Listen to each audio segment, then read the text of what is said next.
B'investiment ta' 11 miljun euro, il-Prim Ministru Robert Abela assista l-inaugurazzjoni ta' 50 karozza tal-linja ġdida.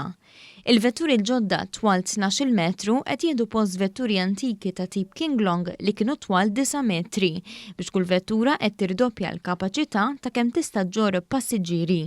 Dawn il-vetturi jżidu wkoll is-sigurtà f'każ ta' emerġenza għax għandhom żewġ bibien ta' dħul u ħruġ b'differenza l dawk li kien hemm qabel li kellhom biss biba waħda.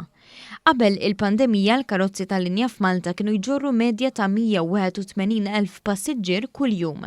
Waqt il-pandemija dan in-numru niżel għal 40,000 u fl-aħħar ġimgħat reġa' beda jiżdied u fil-fatt il-ħamis inqabżu l-100,000 passiġġier fuq tal-linja f'ġurnata. Felipe Kozman, iċ-Chairman tal-Malta Public Transport, qal li l-esperjenza tal-kumpanija f'Malta kienet waħda pożittiva, tant li ntużat bħala mudell biex fl-aħħar xhur beda jingħata l-istess servizz f'Ċipru. Semma l-kooperazzjoni mill-qrib mal-awtoritajiet Maltin fi żmien il-pandemija. Well, I think the reaction of the government was very fast. We implement in cooperation with Transport Malta many measures that keep the isolation, self-distancing. And also we reduce the capacity on our buses to protect our drivers. We introduce the perplexes to protect the drivers, the masks, and I think we do a good job together and the results are there on the street.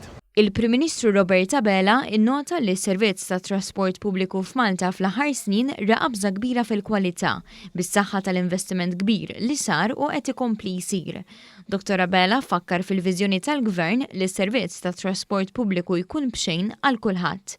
Il-Ministru għat-Trasport Ian Borg fakkar ukoll li bħalissa hawn 80,000 persuna f'Malta li huma intitolati għal trasport pubbliku bxejn fosthom żgħażagħ, studenti u anzjani. Il-fatt li qed naraw issa 50 vettura ġdida, ikbar, iktar moderna u ma tniġġes kważi xejn, allura din tkomplitejn f'din il-viżjoni aktar wiesa li għandna kemm l-aspett tat trasport imma anke b'rispett sħiħ lejn l-ambjent.